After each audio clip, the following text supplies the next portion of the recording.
Hello world, and welcome to part 2 of The Big Question, the show where I answer the questions you've been asking me in the 5 weeks I've been away from YouTube about all the geeky things that we all love.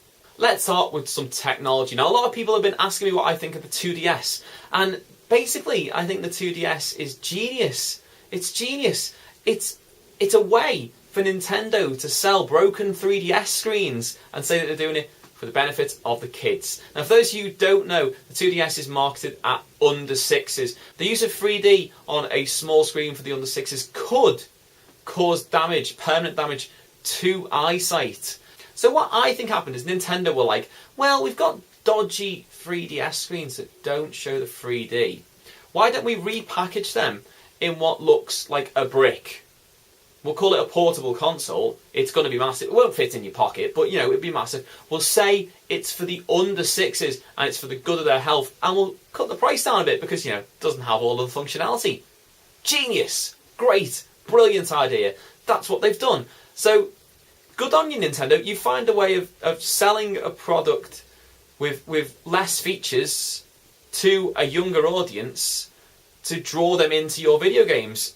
You know, I don't have a problem with that.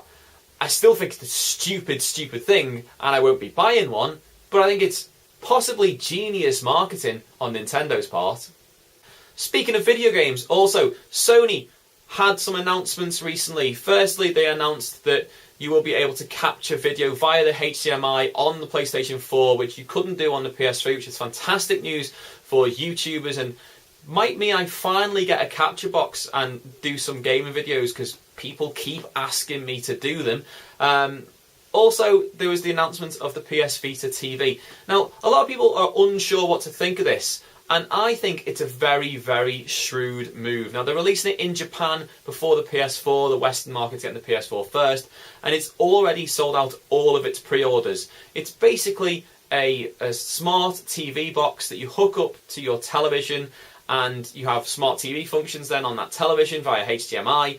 It also plays PSP, PS1 and selected PS Vita games via the fact that it hooks up with a DualShock 3.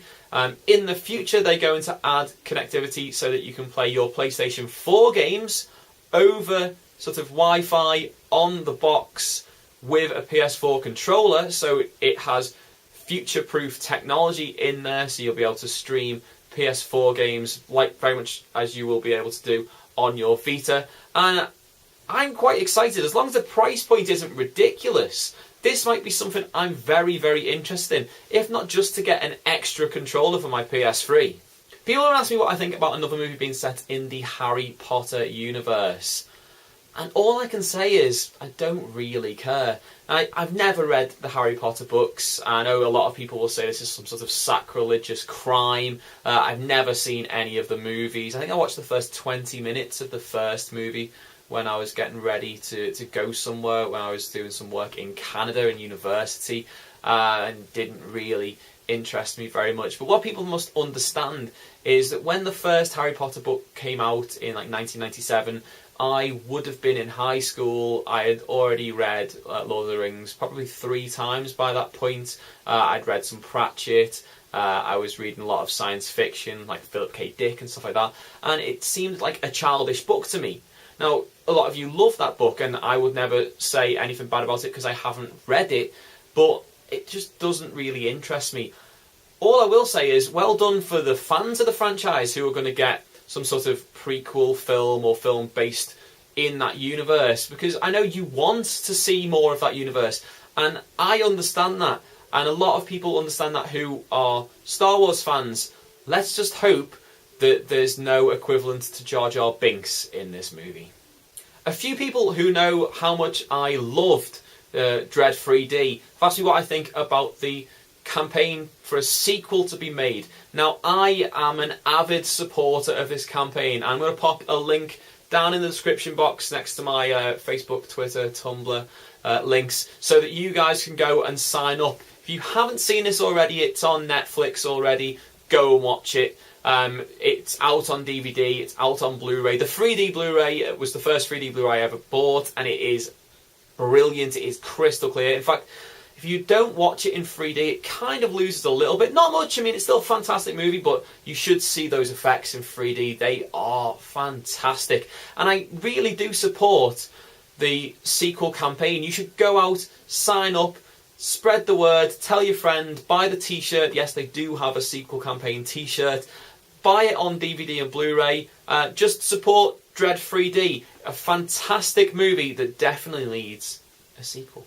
Now, last week saw the debut of Marvel Agents of S.H.I.E.L.D. and a lot of people have asked me what I think of the series. From the pilot, I am so excited. That was a brilliant pilot. It was a great bridge between Iron Man 3 into the pilot episode itself, so there was, a link between the two while they were introducing new elements and all these new characters. I think it's probably a good idea that they've gone with original characters rather than characters that are already well known within the Marvel Universe, although I would like to see some famous Agents of S.H.I.E.L.D. turn up in the future and maybe then be spun off into movies, or not, if even not their own movies, then into the movies that are being planned, people like Jimmy Woo.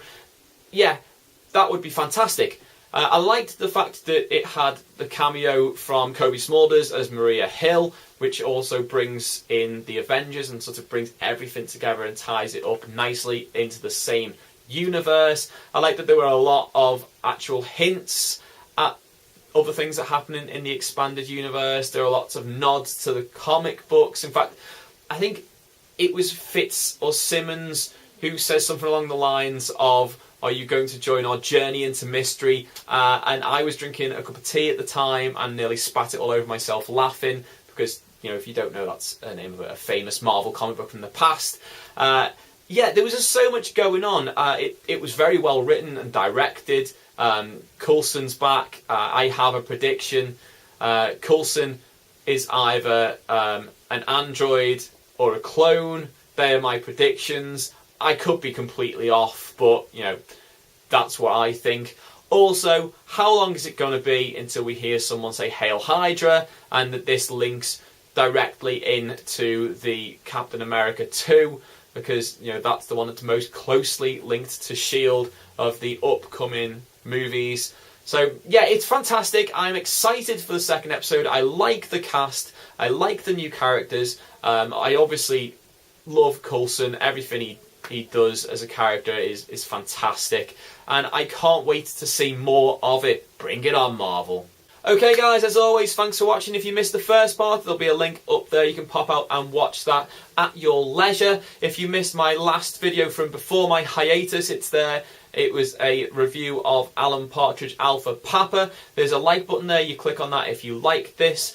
Make sure you subscribe and pass this video on to all of your friends. Leave me a comment or a video response below. And also, there's a link to my Facebook, Twitter and Tumblr in the description box. Until next time, au revoir.